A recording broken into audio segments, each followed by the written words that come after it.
Merchandise, yes. Yeah. At home in the shed. Here we are, welcome back. Can't believe it's been, what, a fortnight? Another fortnight since we've been in here? Yeah, about 2 weeks, isn't it? You see the merchandise, as you can see. Yeah, see?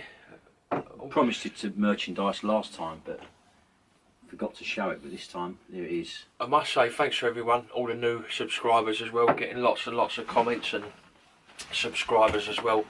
And some of you may have seen the At Home in the Shed Facebook page as well, so you know, come over and join us and comment as well. And it's a little bit more, I suppose, it's a little bit more friendly than this, isn't it? You know, you can sort of correspond with us a little bit more. You can leave comments and, you know, and tell us what you think. Yeah, bit more user friendly. Like. It is. It's much better. But we're going to crack straight on tonight because I can see a bag full of stuff there. Yeah. I've no idea what's in it at all, so looks like a bit of music and yeah, I only got the one record tonight because it goes with the other thing. But the first one I want to talk about tonight is this film. It's called Bad Influence, and it's Rob Lowe and James Spader, and this is a good film. It's James Spader is like works in an office. And he's kind of like nervous and that, you know, and people in the office keep on sort of like taking liberties with him and that, you know. And he goes into a bar and he gets into sort of a bit of an altercation with this girl and this girl's boyfriend, and Rob Lowe just turns up and like helps him out. But it starts off like you think he's trying to be friendly with him, but he turns out to be like a real psycho, Rob Lowe. But it's a really good film, you know. It's James Spader. I mean, everyone knows James Spader. He's been in loads of stuff, you know. And he was in a film before that, I think it was, called Less Than Zero, which is another sort of like Brat Pack film. Less Than Zero with Jamie Gertz. I've seen this film. I've just realised what one it is with Rob Lowe. Yeah, it is good. I mean, there's a bit in it when he goes to a party at his girlfriend's house. His girlfriend's like a rich socialite, you know. And what he doesn't know is that Rob Lowe has filmed him having sex with this girl, and he puts the video on in front of all the guests and that. So that sort of like puts a spanner in the works, you know what I mean? There's the film soundtrack to it. There's the record which I've got as well, which is there you go. Yeah, it's quite a good record actually. It's got some good tracks on it. Bands you never heard of before, like Etta James. I've got an album of hers. That's it, yeah. Etta James, the At blues. Last, isn't it? That's it. That was their one. The blues singer. There's a mixture of music on there. That's a good album. Yeah, man. it is. I mean, because in the film, Rob Lowe is like because he's a bit sleazy in that, you know, and he knows all the like night spots, you know, and the underground clubs in LA, and because James Spader don't, but he takes him to them. But that music on there is the sort of stuff which is playing in the background of this these clubs, like I'll have to see what that one is. That Out of the Rain. I'll have to see because I got that track. Yeah, well, Etta James was a great blues singer, wasn't she? But I mean, yeah. So there's the record. And I promised somebody that I would talk about James Spader tonight because he's her favourite. So there you go. No, he's a good actor, he is. Yeah. I just want to do 10 seconds of that. Yeah, you can carry on. Yeah, okay. I'm just trying to find it at a James one. Etta James track, yeah. Well, I think the track on here is called Out of the Rain. It's called, and it's don't know whether it's probably an old track, because I think she's gone now. I think she's passed away a long time ago. Yeah, but she might have still been alive when this was made. I haven't got that one. I've got that album, but not that particular. It's on like an unusual label as well called Mango. Mango. You know? But, yeah. James Spader don't see him about much in stuff. No, he's been in a few like shows, isn't he? Like serials and that. Yeah. But the films that he's been in have been quite good. Like I said, the other one, Less Than Zero, that's a good one. Perhaps we can talk about it next time. Yeah, definitely. Right, next one on the list is the classic. If you watched last week's episode, you'll you remember us talking about this, won't you? We used to have a video website called Glitterbox. Yeah. If I remember rightly, that was one of the main pictures we used. That was one of the pictures. If you've never seen this film, or if you can get it on DVD, bloody brilliant. Yeah, it's great. Absolutely brilliant. It really is good, isn't it? It's, her name is Anne Piriard or something, and she was in a foreign film called Nikita, which was the original, like before Hollywood got on with it, with Bridget Fonda. But the first one, the foreign one, is better. and the director of this is John Landis. Right, so it's John Landis made that. Okay. John Landis made, he made Twilight Zone, didn't he? And Airplane and Blues Brothers. Highly recommended So that film. yeah, it's good, and it's quite gory in places, but it's comedy, isn't it? Really. No, we'll have to have some of that again. Yeah. I'll have to watch that again. Some blood. Love it. Yeah, Good little selection tonight. I was reading on the internet, on the Google the other night, that Karen Black died. Oh, did she? Yeah, She's still going. Yeah, she died. She died. Hell. I mean, because I was looking just to see what she'd been doing lately, and she died about 2016. I Oh, think. what a shame. But Yeah, she was brilliant. She was one of our featured artists on Glitterbox, wasn't she? Right, next one we've got is Crime Wave. What's that? Crime Wave. God, dear, oh Lord. This is believe it or not, this is the second film made by Sam Raimi, Evil Dead fame, you know. Evil Dead director. So he made Evil Dead, and then he made that Crime Wave, and then he made Evil Dead 2 after it. But yeah, I mean, it's a good laugh actually. It's like the whole thing is kind of like got that sort of comic book look about it, you know. Yeah. But it's hard to explain really. It's just an anarchic comedy, and that guy on the front, he's like a rat catcher driving around this big van. And seen him in a lot of films. yeah, he's got that face, and he's like always plays the heavy in that, you know. But yeah, it's quite good actually. Actually, I've never heard of that film, and that looks pretty good. Yeah, it's good. I don't know whether it's available on DVD or not, but On the Embassy label as well, which is quite a rare label nowadays. You don't see it at all. no, I don't see that at all. That Embassy label. That's a good call, that one. Yeah. You don't see many Embassy fags either, do you? No, you Right. don't. No. This one. This is called Trancers. Fucking hell. We're really scraping the barrel tonight. Look at this. Scraping the barrel. Look at that. I first saw that on a programme which we used to have over in the BBC called Movie Drone. It was always on of a Sunday night, and it was presented by Alex Cox, the director. And every week it'd show cult films. So one week you'd have like a spaghetti western. Yeah. Then you might have like a thriller, and then you'd have something like that. But I remember seeing that, and I thought it was hilarious because the actual thing it says on the front of the box is Jack Death is back, and he hasn't even been here before. I mean, look at that. An unlikely superhero. I mean, look at it here. It looks like it's the girl out of Twister. It's that Helen Hunt. Yeah. Yeah, she's very young in that. And, Yeah. Basically, what it is, the story, even though it's a bit far fetched, is that he's in the future, and he has to come back to 80s LA to catch this guy. Right. If he doesn't kill him, then he's going to like sort of like change the future. Bit like Terminator. Yeah, I suppose it is. I think when that was on Movie Drone, there was a slight hint towards it being like a bit like a Terminator film. Mind you, I assume their budget was slightly less than Terminator. I mean, there wasn't a great deal of effects in it, No. you know. But yeah, like I said, got the classic. There's another bit in it when he's got like his hair's all dry, and he says to her, "Have you got any hair gel?" And she says, "Why do you want that?" And he says, "Because dry hair's for squids." Something. What the hell's that mean? What's that mean? I don't know, but Fuck. something for the future, I suppose.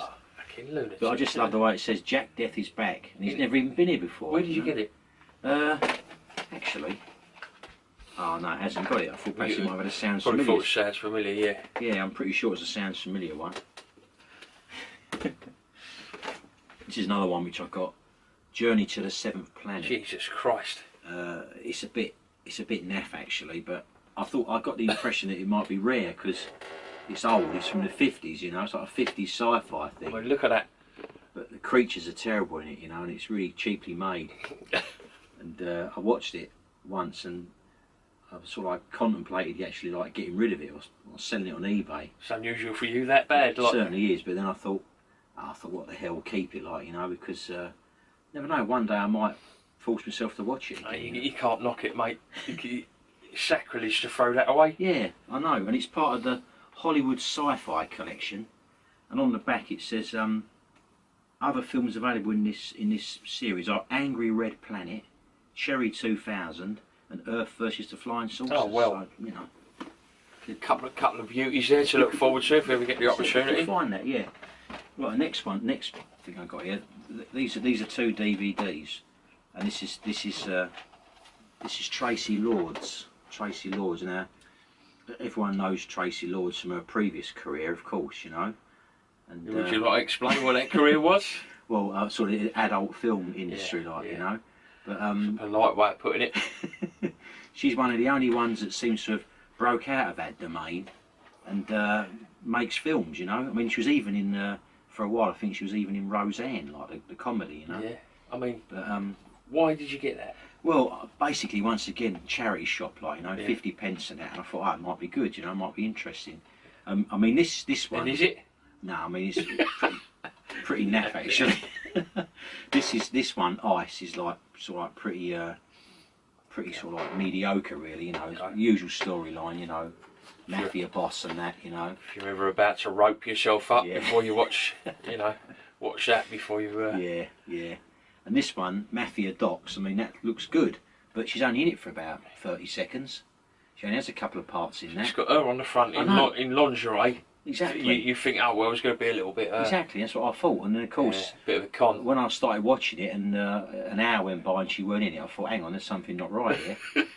When she finally did arrive, it weren't for long. So teach you, wasn't it? Yeah, should have known better, really.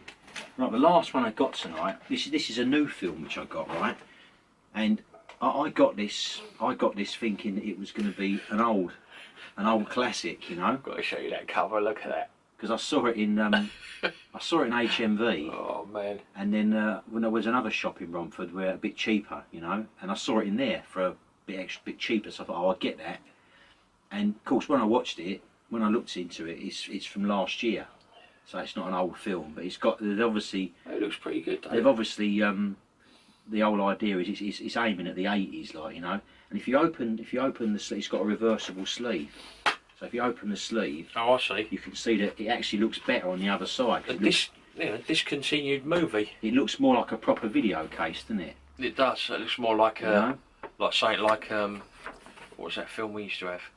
Yeah, Massacre at Central High. Yeah, that's it. Look at that. I used to love these. You used to get a lot of these reversible covers. Yeah. And I mean, it was all right. I mean, it wasn't fantastic, but it was what you expect. It was a laugh. You know what that was. Looks a bit dodgy. That does look a bit. It looks a bit. Yeah, it's DVD there. I'm not sure where it's supposed to be in there. And but that is on they're a new company called Black Neon Films. So I should be looking out for more releases on the Black Neon label. You know. I mean, they've put their practical gore FX. Yeah.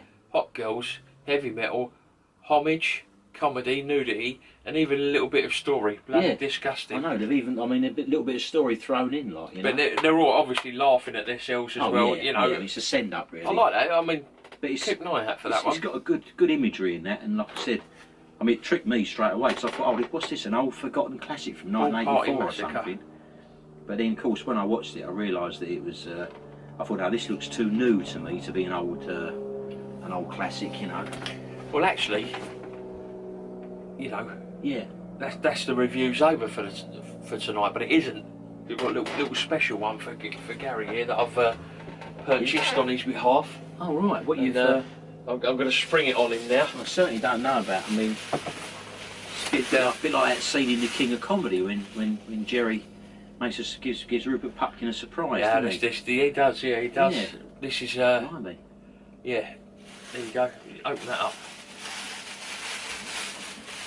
Could this possibly be? Honestly, I really don't know. I have no idea. I've got no idea. I ain't told no idea about this. Wow! Check it out. Look at that. Well, people, look at this. Look, this takes me back to my youth. Yeah. There you go. Wow, Alex Lorenzi's. Yeah. Oh man, it's ages since I've seen Desiree Cousteau, whatever her name is. Yeah, she's. Yeah. She's like the. I suppose the Marilyn Monroe of the. Well, of the porn world. It's all sealed. Still sealed. I can't even open it. I can't get my hands in it quick enough. Yeah. Oh well, yeah. It's great. Yeah. I ain't washed it myself yet. No. Take it away and and relive some happy days. There certainly will be some happy days, mate. That's for sure. Yeah. Yeah. This guy's made quite a few. When I researched it and trying to get hold of the copy of it, how do you pronounce it? Alex Lorenzi's. Alex Lorenzi. Made quite a few, and you want to explain what it is? Yeah, I mean, basically, it was a bit of a sort of, they were like a send-up, really. There was another one he made, I think, called Pretty Baby or something like that. But I remember that you could get these in the video shop years ago. Like, you'd go to the video shop in the 80s and you'd get things like Shivers or Texas Chainsaw Massacre, and you could get these as well. And these weren't like on the top shelf or anything. They were just there, readily available. So, I mean, I think they're like a bit like a Russ Meyer. They are, but they're quite hard. Yeah. I mean, they're quite hardcore. As a film, like, I suppose it is in a way hardcore Pong, but they've made it almost funny and almost arty. Well, it's like what's the name, isn't it? It's like Linda Lovelace and that. You know, you see them sorts of films now, and they're really like nothing really compared to today's standards. But back then, I mean, you know, they were probably quite strong. You know. Do you remember what the story is? No, I just remember her getting into like scrapes and that. And well, basically what it was. It wasn't until the other day I realised what it was all about, and I'm thinking, it just don't make any sense. Apparently, she has no love at home. Yeah, so... And then it cuts to the scene, and she's on this Jeep going mad over these, sand dunes. That's what I remember the sand dunes and that. And she has a real bad accident. Yeah. And then, obviously, she falls over out the Jeep, and most of her clothes are hanging off, and two... Of course, what would you expect? Like, very helpful fellas come along and help her out of her clothes. Yeah. You know, I'm not sure what injury she sustained, but it goes on from there, so you can imagine exactly what it's about. But I've looked on YouTube, and there are a couple of people that have reviewed this. Yeah, yeah. So there's a few people that know what it is. Oh right, okay. Well, that's good then. Yeah, because I must admit, I wouldn't have seen this since like 1983, 84. When Paul got it out on the video. That's like, right. You know? And Is that who got it out originally? Paul Peters? Yeah, we just went to the video shop we used to go to in Chadwell Heath. Yeah. And we just, you know, we like when you're that age, you just like anything, the cover looks good, like anything horror, gore, you know. Tit. And that was it, yeah. We got these, And to be honest, we had a copy on VHS for many years, didn't we? Yeah. You know, but I think we even got offered a few quid by some woman, didn't we? Yeah, that's right. Yeah, who was that now? Carol. Yeah, that's right. Yeah. Well, yeah, she wanted. She wanted it so bad, you know. I mean, we used to put it on all the time, but she said, "I'll buy it off you." And I didn't want to sell it because it was a bit of a special film. I think what it was, the reason why she liked it was because even though it was like a bit sort of like pornographic. Yeah. It had a bit of class to it, didn't it? It did. And she was a classy kind of dame. She was. Yeah. She's sort of like, you know, it was a sort of film that she might like to watch because it wasn't like, you know, the usual sort of stuff. You know? Yeah, I mean, you see porn nowadays on telly, and you know, it's virtually on every programme. Yeah. It's sex or whatever it is, but there's something quite innocent about it. Although it's really hardcore, it's almost innocence. I know, I can't explain it until you see it. And I mean, she's really nice as well. I mean, this girl is really nice. I mean, she hasn't got no modifications, has she? No, she hasn't. She's all woman, like, you know. Yeah, and she's you know, like, it's not a very nice thing to say, but some of these porn films, you look as though they're forced into it almost. But she sort of seems like she's having a laugh with it. Yeah. Well, perhaps next week or the week after when I've reviewed this, I might bring another one I got indoors, which we might talk about, which is about Mary Millington. Yeah, She was like the UK equivalent of this, wasn't she? Yeah. Didn't know No Sex Please, We're British. Yeah, and all she was that in sort that. of stuff. Come Play With Me, and all that sort of stuff.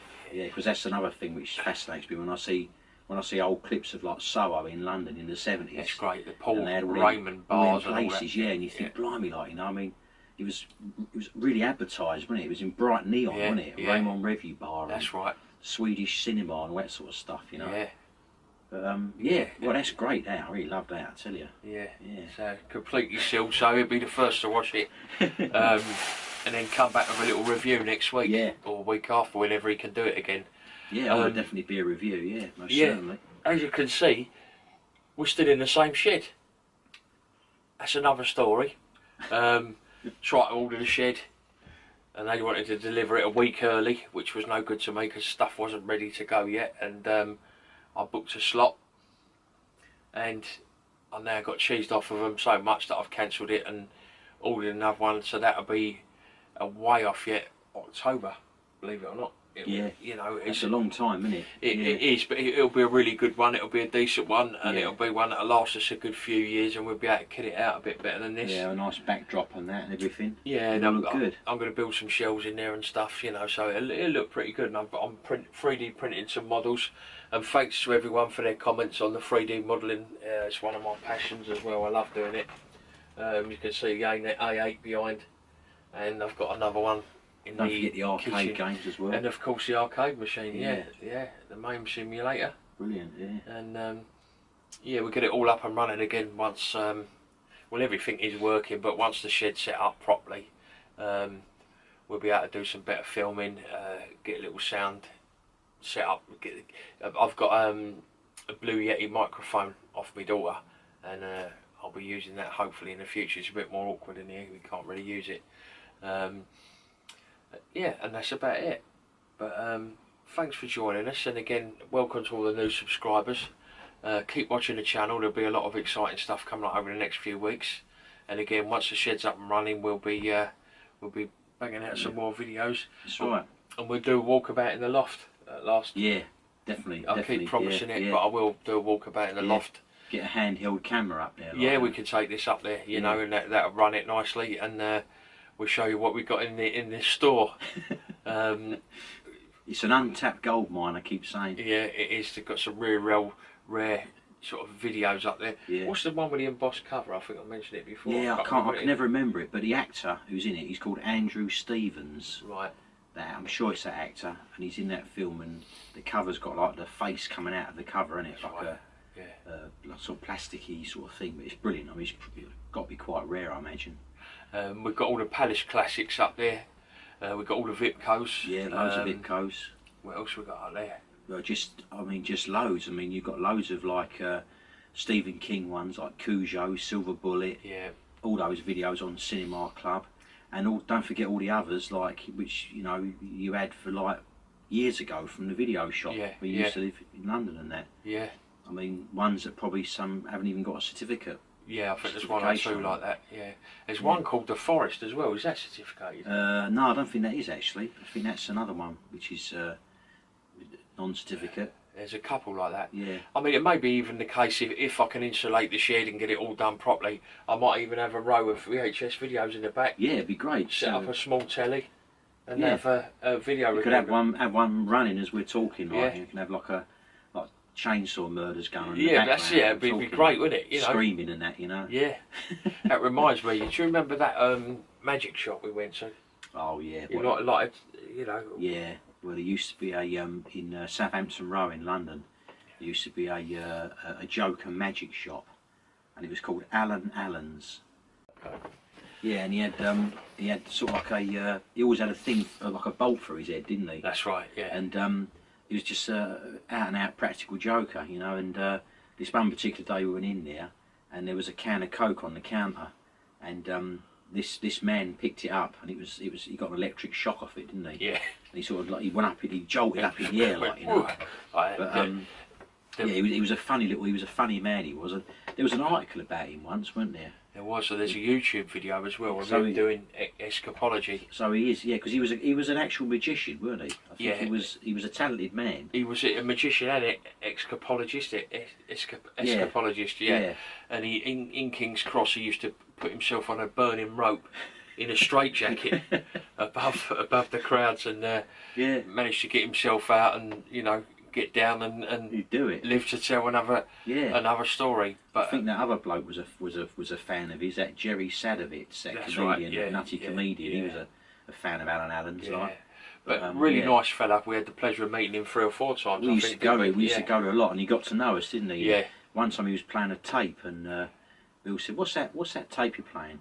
He said, it sounds, he said, from a haunted house, he said.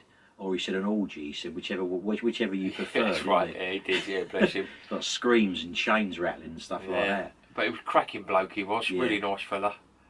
His shop was just full of stuff, wasn't it? Yeah, it was full up, wasn't it? Full of stuff. Yeah. I mean, I think you bought an Alsatian mask in there, didn't you? Yeah, for some reason, I don't know why. Madonna, the Zulu mask, wasn't it? A few other things. Loads of stuff he had in there, didn't he? Yeah. He's obviously not there anymore. I'm assuming he's probably probably not with us anymore. No, he was got to be late 70s then, wasn't he? He was getting on then, wasn't he? It's got to be 20 years ago, bless him. Really funny guy, you know. Alan Allens. Yeah, look him up on YouTube. He's an interesting man. Yeah. You know, he was a bit like the Houdini of the UK, wasn't he? Yeah, he was. Yeah, he was. He was definitely like, because that article about him, he said he wasn't just like running a joke shop or whatever. He was a talented magician and, as like you said, escapologist, like, you know.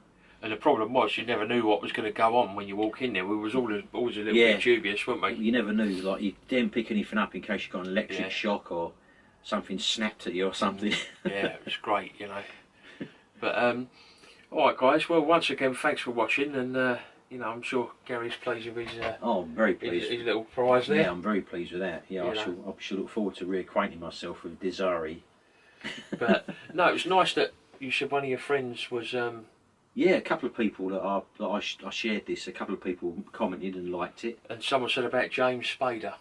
Yeah, that was Julie. Yeah, she's. Hi, Julie. She's a big fan of James Spader, so I promised the next time I do one, I'll talk about James Spader. Yeah, well, that's it. I mean, the same thing like Julie has. You know, if there's someone you want us to do a little review on or have a chat about, of course, yeah. Let us know in the comments and we'll do it. It's nice that people are you know, picking up on stuff we do, and it's great.